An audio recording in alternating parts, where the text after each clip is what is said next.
大家好，我是贾医生。在临床上，我们经常会接触到一些膝关节疼痛的病人，尤其是老年人。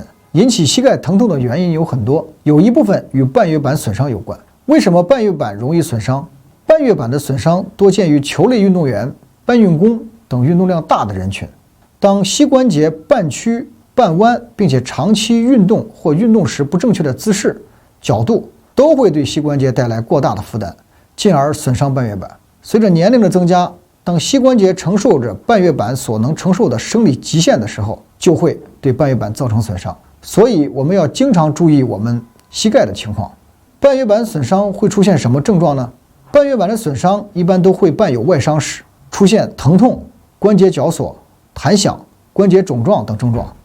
疼痛主要就是固定在损伤的一侧，疼痛随着活动量的增加而加重。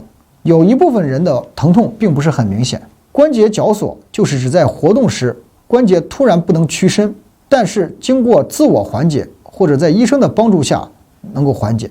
弹响声主要是关节在活动时可以听见弹响的声音。滑膜牵扯损伤或伴有其他结构损伤，往往出现关节积血、积液。急性和慢性的肿胀是有所不同的。